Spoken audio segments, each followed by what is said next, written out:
Здравей! Тази седмица ще си говорим за една тема, която е супер интересна, различна, но и много полезна, а именно архетипите и как да ги използваме. Преди това искам да ти кажа да не се плашиш от тази дума, защото знам, че звучи малко странно, сякаш ще отваряме някаква древна книга и ще призоваваме духове.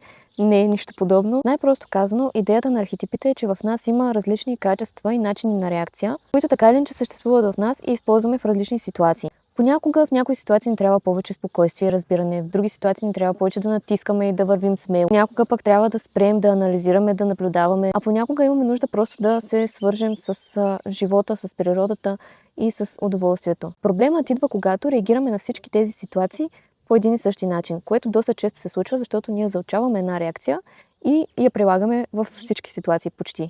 Например, винаги се стягаме и се борим, или пък винаги преосмисляме нещата, или винаги се опитваме да контролираме всичко, или пък винаги гледаме да си угаждаме. И точно това ще научим тук, как да използваме точните реакции в точните моменти. Архетипите ни помагат да си зададем въпроса, кое качество ми е нужно точно сега в тази ситуация. Затова идеята не е да разбереш аз кой архетип съм. Тези, които ще изброя, всички ги имаме. По-важният въпрос, отново казваме, е кой архетип ще избера в следната ситуация. Нека сега ти обясня накратко кои са тези 4 архетипа, които всички имаме в нас. Първият архетип е царицата. Царицата е тази част от теб, която управлява живота си спокойно. Тя вижда цялата картина, взима решения спокойно, не се обяснява излишно, ставя граници и не бърза да доказва, че е права. Тя решава кое трябва да се допусне, кое не трябва, кое е важно и кое не е. Царицата ти е нужна именно когато се налага да управляваш времето си, да кажеш не на някой, да поставиш граници, да вземеш решение и да спреш да оставяш всички останали да те управляват. Втория архетип е войнат. Това е частта, която действа. Нито чака страхът да изчезне, нито мотивацията да дойде, нито ретроградния Меркурий да спре да бъде ретрограден. Войнат казва, страх ме, но аз ще направя следващата стъпка. Той ти е нужен именно в ситуации, когато отлагаш, когато трябва да проведеш, примерно, труден разговор, да защитиш себе си, да довършиш нещо или да започнеш нещо важно. Третия архетип е магиосникът. Магиосникът наблюдава и анализира.